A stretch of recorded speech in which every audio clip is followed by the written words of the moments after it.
The last area is the liability insurance and how that's affected by a divorce, or perhaps vice versa. So at the beginning of a divorce case, the court issues a restraining order. One such order, as an example, reads, both parties are restrained from directly or indirectly changing, terminating, lessening the value of, or failing to renew the present health, dental, hospitalization, life, home, automobile, or other insurance coverage, or removing the other party or children as a beneficiary on any policy or retirement benefits.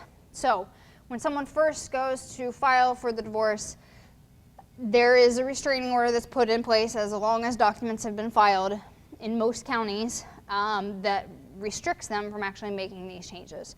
So you have to be aware that paperwork actually has to be filed in the county to get such a court order, and you would have to double check your paperwork to make sure that that's actually something that the court creates. I know that in Hamilton County that's something they automatically do. In Butler County, you have to create the restraining order yourself and specifically provide it to the court in order to get them to order that. So it depends upon which county you're in, and if you have a client that's going through that, you can talk to them certainly about making sure that that type of order is in place. So what does that mean for you all?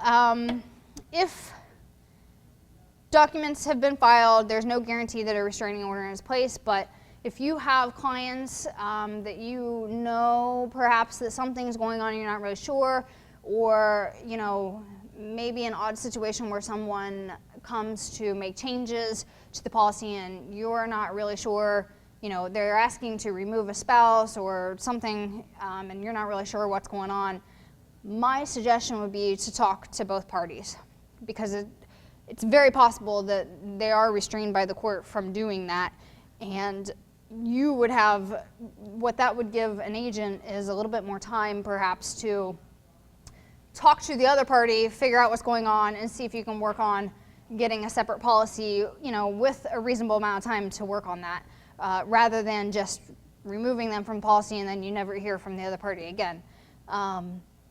I would recommend, if you check with both parties, especially if it's a married couple, check with them before removing them. It might be that the other party says, well, I had no idea they were trying to remove me and there's a restraining order in place.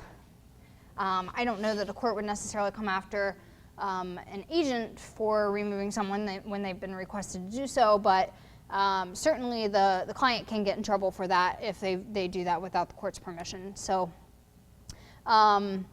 at the conclusion of the divorce or at some other time by agreement, both parties will need to obtain their own policy.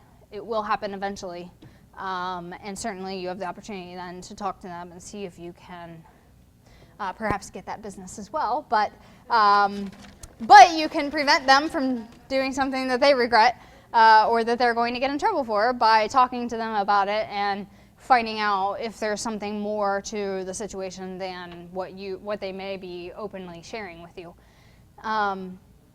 So that basically covers the life insurance, the health insurance, and the liability insurance.